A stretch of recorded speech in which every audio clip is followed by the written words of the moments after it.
special to be here today. It's the, as you know, it's the 211th anniversary of Hamilton's passing, and this is the perfect place to be to discuss this topic, the Revolutionary War service of Alexander Hamilton.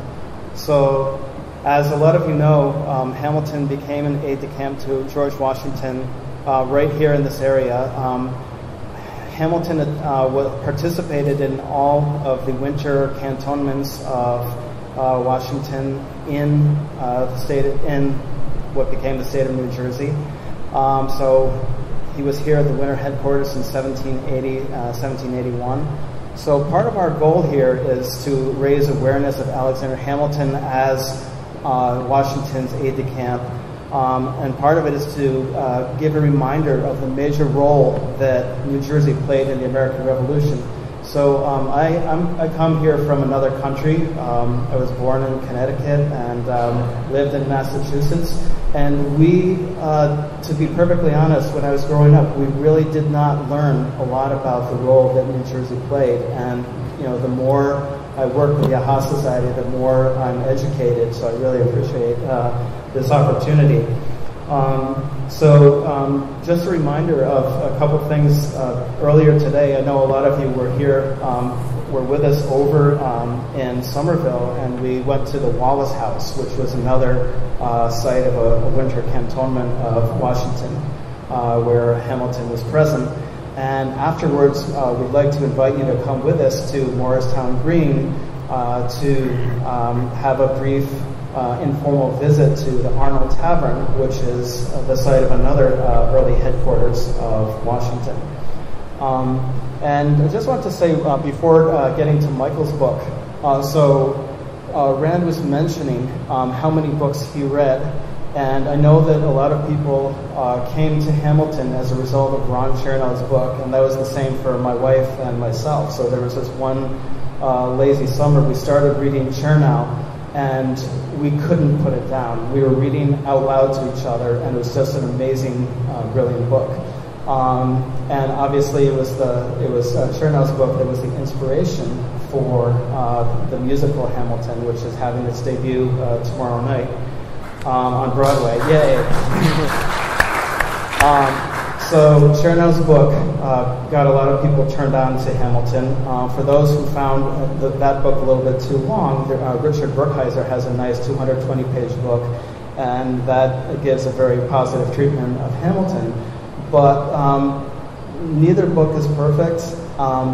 Michael Newton has done an amazing job of cutting through some of the inconsistencies, some of the stories that are heard. He's been tracking down the facts. So I'd like to start, Michael, if you would, by telling us a little bit about the book as a whole, so how you set it up and what people can expect. Thank you, Tom. Before I answer, I'd like to thank the Alexander Hamilton Awareness Society for organizing the event, and Washington's headquarters for hosting it. The book focuses on Alexander Hamilton's origins, youth, and then his indispensable service during the American Revolution. Yell at me if I'm not loud enough.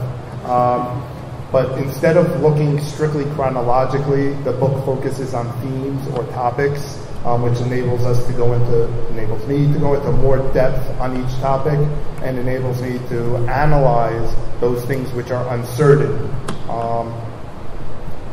So it starts, like I said, with his origins, a long section, of course, on his year of birth, goes into when he comes to, living in the West Indies, St. Croix and Nevis, moving to the United States, or what will become the United States, serving in the militia, becoming an artillery captain, and then, of course, his 4 years for Washington as an aide, and then his service at Yorktown and leading up to Yorktown.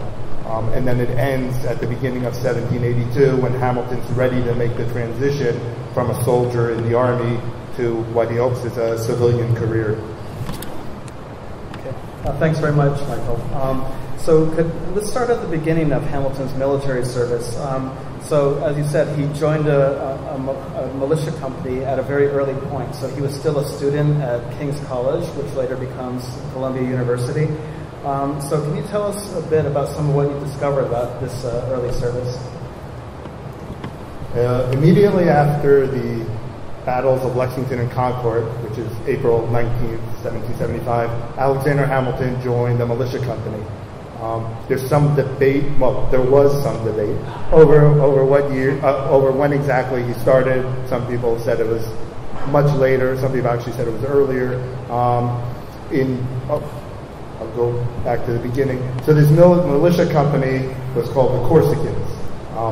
We know who they were because his friend describes the uniform they wore, the green jackets, the hat, and the name of the militia captain, who was Fleming.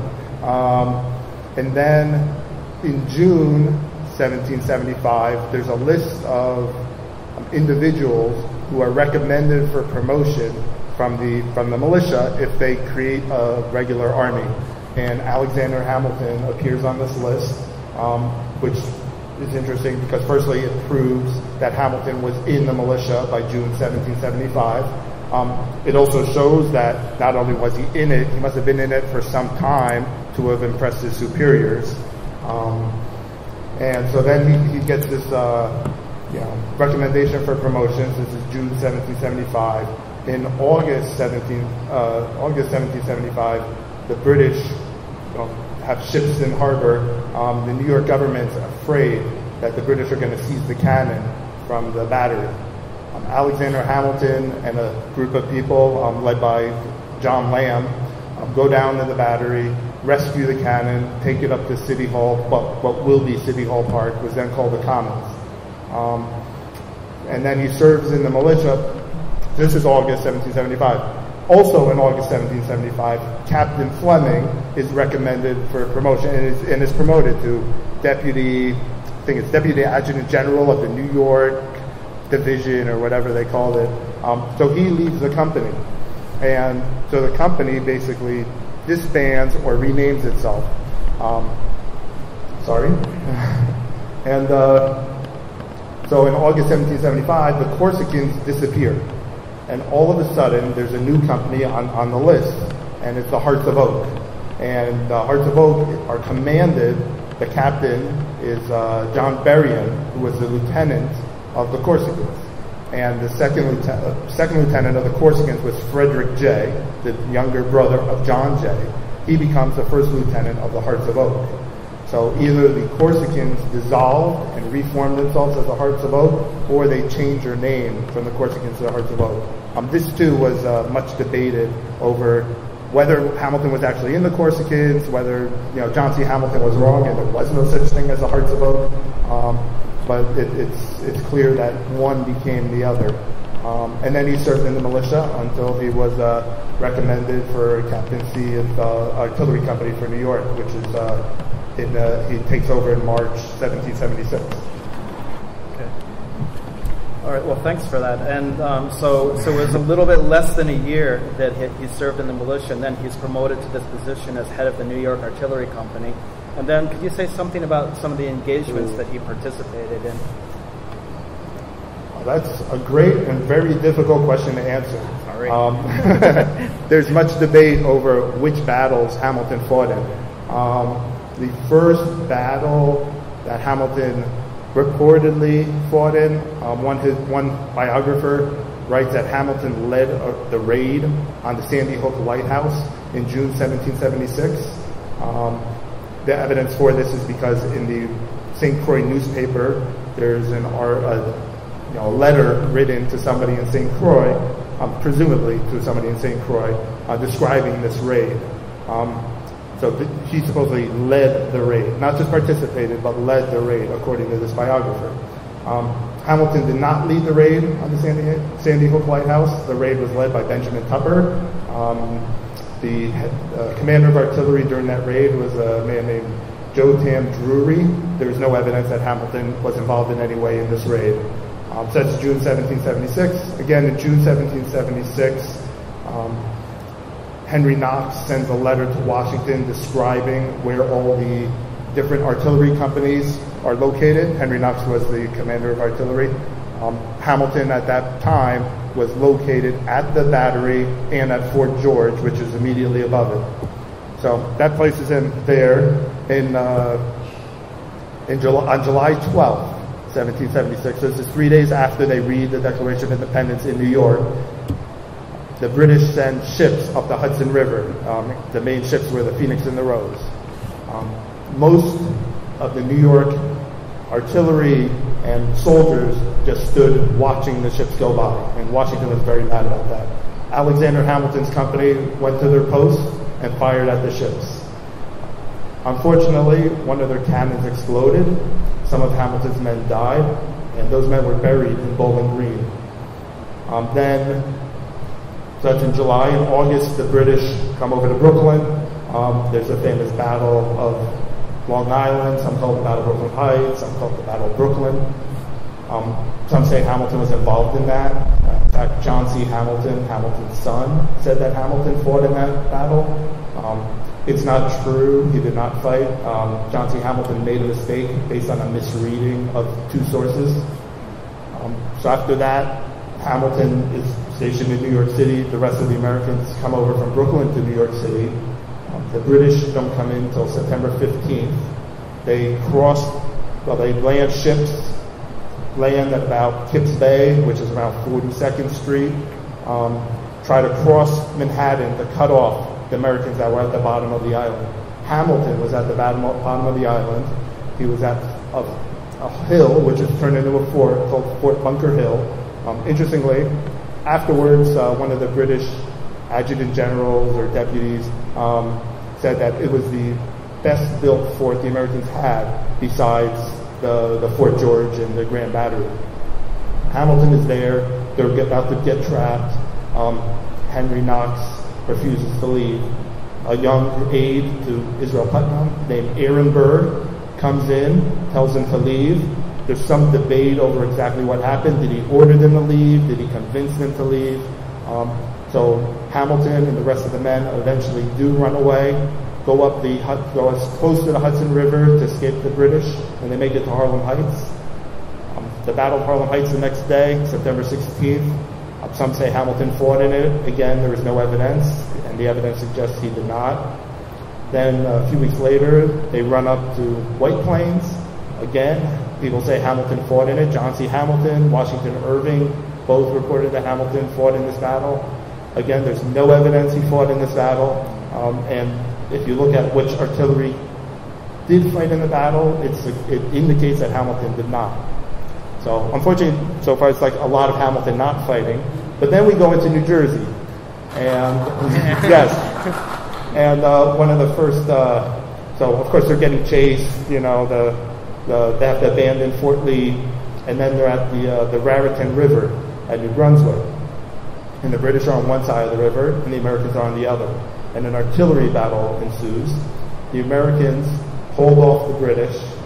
The British later reported that if the American artillery had failed, they would have beaten Washington, and the war would have ended that day.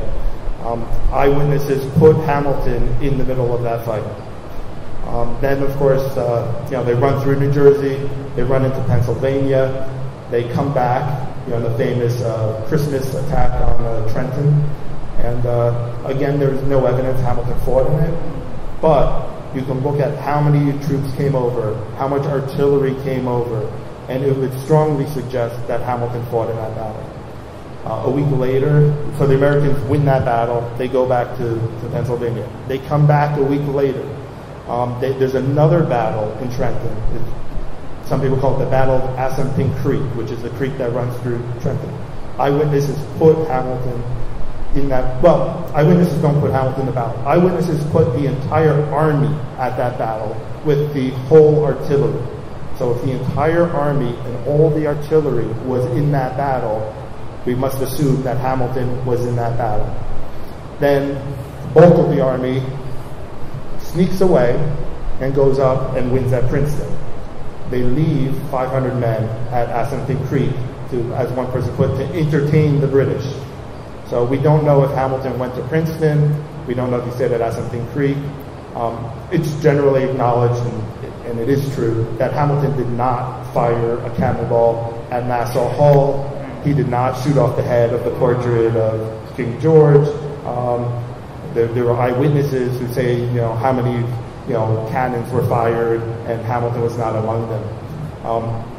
Those are the individual battles, but to sum up, George Washington, just 2 weeks after this, appoints or asks Hamilton, invites Hamilton to be his aide. If Hamilton had done nothing, he would not have been invited. Washington saw Hamilton fight. He saw him at New Brunswick. He probably saw him at Princeton or Assunpink Creek. He saw Hamilton fight, and that's why he invited him to be his aide. And all that happened in New Jersey.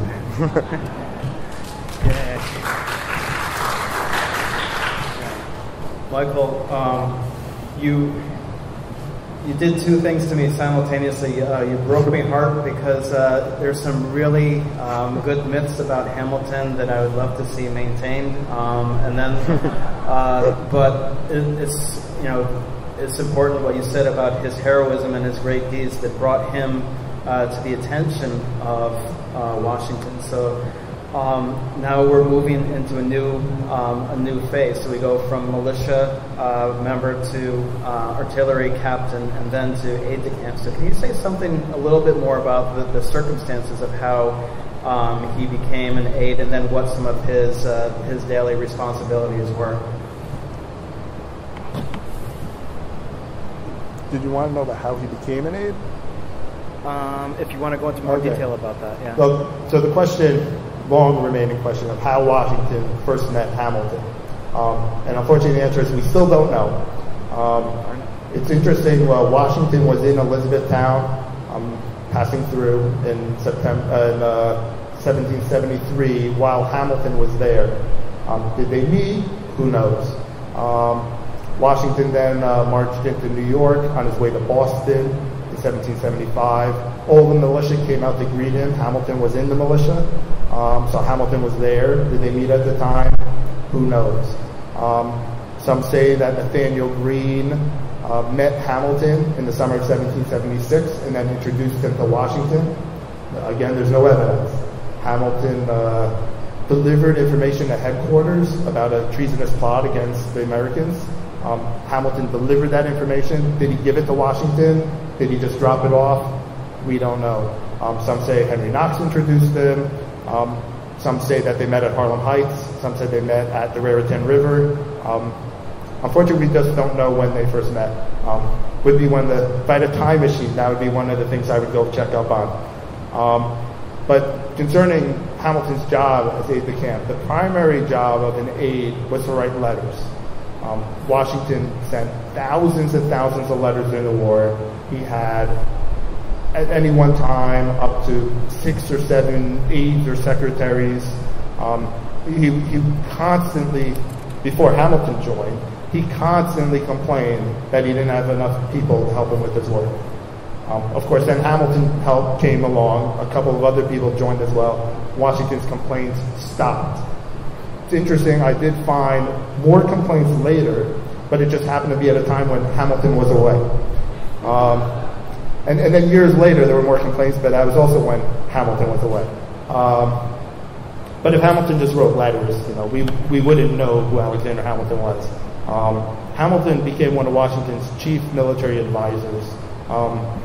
Actually, Washington's rivals complained that Washington was being governed by Greene, Knox, and Hamilton. Greene was a major general, at that time probably 4th in command. Knox was a brigadier general in charge of the artillery. Hamilton was a lowly lieutenant colonel, yet he was up there with the major generals and brigadier generals. Hamilton was sent on important missions. He was sent to get troops from Horatio Gates in the fall of 1777, a very important, delicate mission. He was sent to negotiate prisoner exchanges with the British. He was sent to coordinate military battles, campaigns with the French. He helped Washington with these espionage operations. So it's like basically anything Washington did, Hamilton was right there helping him. So as aide, as Washington would later say, Hamilton was Washington's principal and most confidential aide. Thanks. And can you say a word about his role in requisitioning supplies from Philadelphia? Why was it that Hamilton was sent? And maybe we know the answer. And why was it such a delicate thing that required all kinds of discretion? I can't say I'm entirely sure why Hamilton was sent instead of one of the other aides, except that Washington often sent Hamilton on these kinds of missions, more so than any other aide. It was an important mission because the American Revolution was not just a war. It wasn't just a battle against England. It was a war for the hearts and minds of the Americans. And Philadelphia was largely a neutral city. There were Tories, there were patriots, and there were neutrals. And if the American army just went in and grabbed whatever they wanted, it would alienate a lot of those neutrals. So in order to gain the supplies they needed before the British were about to take over Philadelphia, the Americans realized we have to get these supplies before the British take them. So in order to get these supplies, Washington sent in Hamilton. Hamilton, by the way, drew up his own instructions for this mission. He told himself what to do. So Hamilton goes in, and he has to get as many supplies as he can without alienating the neutrals. He allows exceptions. People who are going to leave town can leave town with their horses, their goods, because those won't fall into British hands. So it's not only about getting their own goods, it's about protecting them from falling into British hands. Any goods that they took, Hamilton instructed his assistants to draw up receipts for them. Unfortunately, Congress never had money, didn't really pay these receipts, but that's not Hamilton's fault. And as we know, years later, Hamilton did as much as he could to make all those debts that the U.S. government owed whole. Hamilton also got all the military supplies that were owned by the military, not by individuals. He got them out of Philadelphia. He sent the boats upriver. He got the military supplies to the Army encampment, and he did as well as he could. And unfortunately, the British came in just a few days later and took the city. So I'd like to come back to something you just mentioned in passing, and that was Hamilton's role as Washington's spymaster. Could you give a couple of examples of that? Well, I wouldn't call Hamilton Washington's spymaster. Washington was his own spymaster, despite what some television shows might portray. Washington was interested in espionage even during the French and Indian War, the 7 Years' War. But Hamilton was indispensable helping Washington with espionage. Hamilton was good friends with Hercules Mulligan. Hercules Mulligan became one of Washington's chief spies. Mulligan was a leading patriot. He was on all the revolutionary committees. He supposedly fought in the Battle of Golden Hill. He helped get the cannon up from the battery. He was one of the leading Sons of Liberty in New York. But then during the war, when the British occupied New York, Mulligan stays. How could such a leading revolutionary stay in New York? Mulligan did business with the British.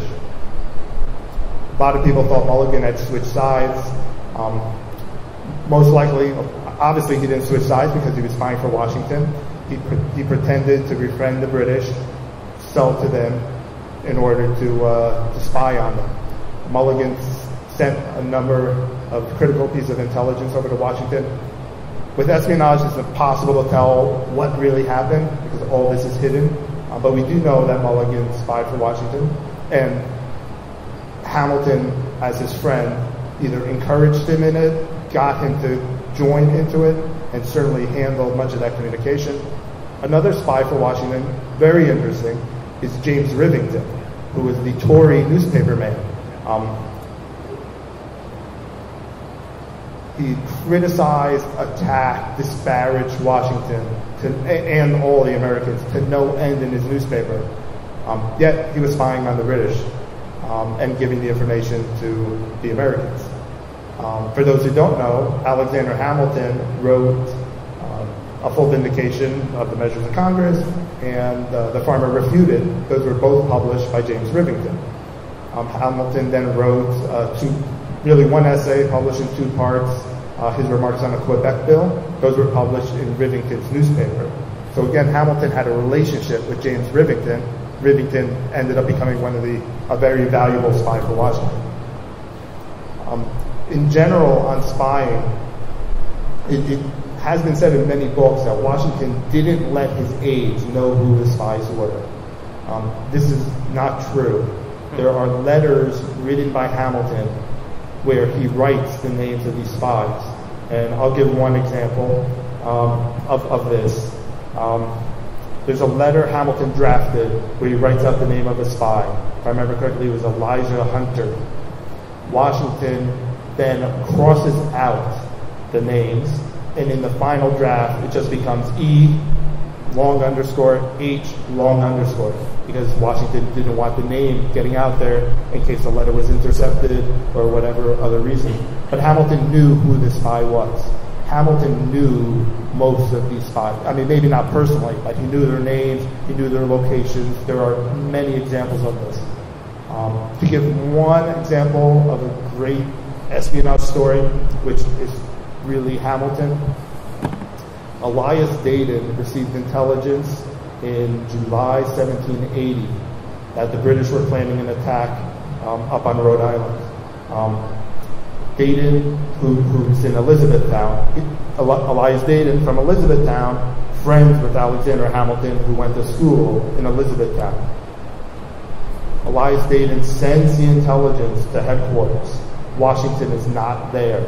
Hamilton receives it, opens it, reads it, sends a letter to Lafayette, who's in Connecticut, warning him about this intelligence and planned attack. Washington returns, has Hamilton draft a letter to Rochambeau, the commander-in-chief of the French army, basically saying the exact same thing, and sends that intelligence. Now, this is interesting because Hamilton received the intelligence, read it, and acted upon it without Washington's supervision. It's also interesting because this intelligence is often attributed to the Culper ring. But the intelligence did not come from the Culper ring, it came from Elias Dayton. The Culper ring did receive the intelligence, did send it to Washington, but Washington didn't get it till 2 days afterwards. And Washington would later complain that the Culper ring was always slow in getting him information. But it's interesting that Elias Dayton, Hamilton's friend, and Hamilton, who are the one who warned the French about this planned attack. Thanks, Michael. And I wanted to ask you about the title of one of the chapters in your book, Hamilton's Important Mission Northward. Can you explain this mission and what was so important about it? I briefly mentioned this mission earlier. Hamilton was sent north to Albany to get troops from Horatio Gates. In 1777, summer and fall 1777, there's basically a 2-front battle during the American Revolution. Washington was down in Philadelphia fighting with General Howe, and Horatio Gates was leading the battle up at Saratoga against Burgoyne. Burgoyne was defeated. The battle for the Hudson was all but over. Washington predicted there would be no more battle up there. He wanted the troops sent to him. Now, Washington could have sent a letter to Horatio Gates ordering him to send the troops down, but Washington had already sent letters and not received the troops he ordered. Congress had actually sent orders and not had the troops sent. Gates won, or is attributed with the victory. He was in command at Saratoga. He notified Congress of the victory, but didn't tell Washington about it. So there's already bad blood between them. So Washington couldn't just send a letter. He had to send someone to get the troops down there. So he sent his aide-de-camp, Alexander Hamilton. An aide-de-camp is basically given the power of the commander-in-chief. He can order any other general around, even the second leading general, third leading general of the army. But Horatio Gates was extremely popular. He just won the Battle of Saratoga. He was already popular in New England. Washington, on the other hand, lost at Brandywine, lost at Germantown. He was not as popular. Everybody still respected Washington, but there was already talk about replacing him with someone who could win. So he sent Hamilton. Hamilton had to get the troops, but couldn't make Horatio Gates too mad. So at first Hamilton compromised, then Horatio Gates kind of tricked Hamilton. Hamilton was supposed to get two brigades sent down. Gates said, "Oh, I'll only send one." Hamilton agreed, but then Gates was only going to send the smallest one. Hamilton's like, "You tricked me." So then eventually Hamilton got those 2 brigades sent down. He got other troops sent down. Washington got the exact number of troops he wanted. Unfortunately, all this took time, and Washington didn't have time. The British had Philadelphia, but they didn't have the Delaware River. And Washington thought if he had more troops, he could keep the Delaware River, keep the forts on the river, and then besiege Philadelphia.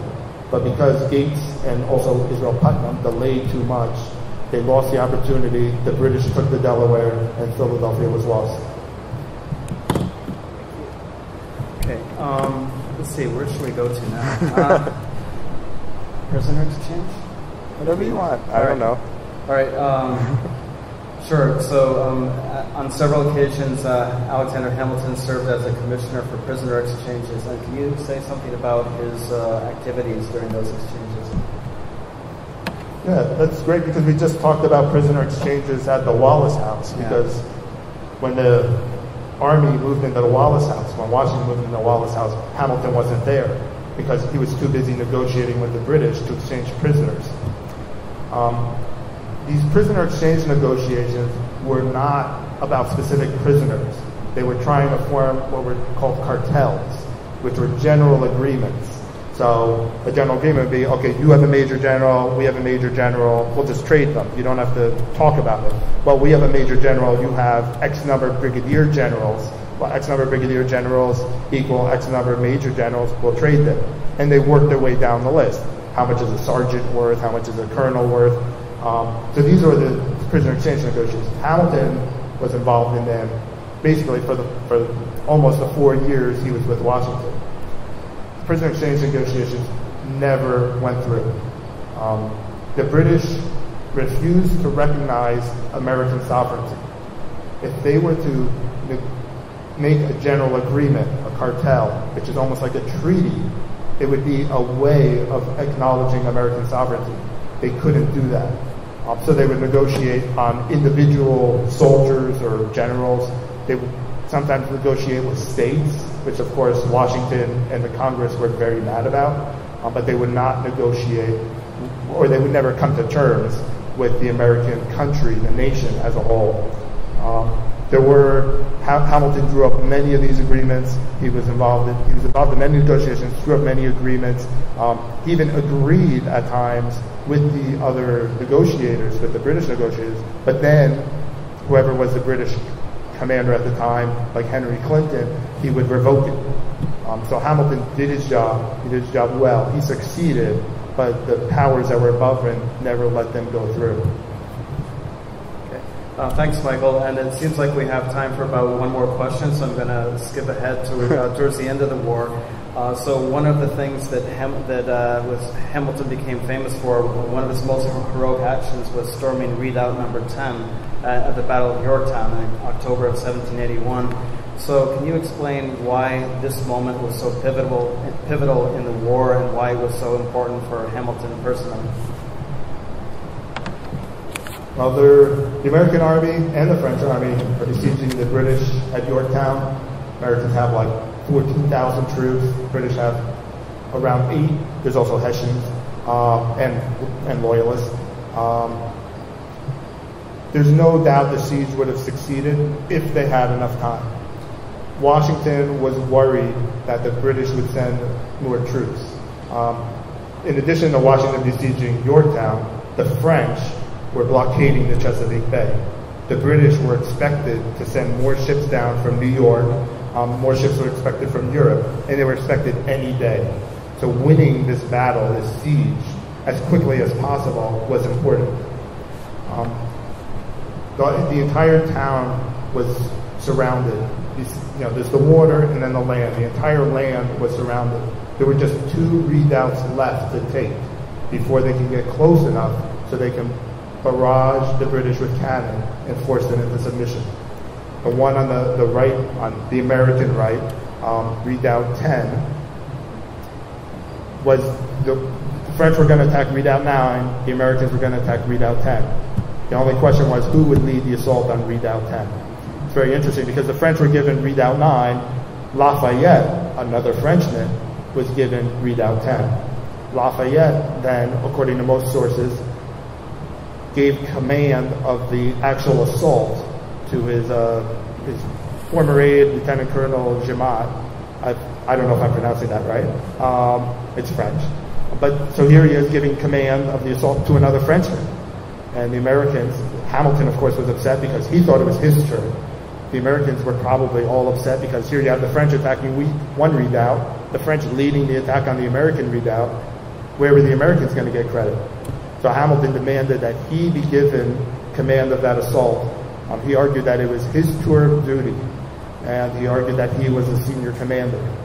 So Washington gave him that command. Hamilton led the assault. Very few Americans were killed. If I remember, it was 10 Americans were killed. They captured the redoubt. That was October 14th. And 3 days later, if I'm remembering my dates correctly, 3 days later, the British offered terms of surrender, and 2 days later it's finalized, and the battle, basically the war, was won. So Hamilton led the assault on the critical battle or the critical engagement in the ultimate battle of the American Revolution. Thanks very much, Michael.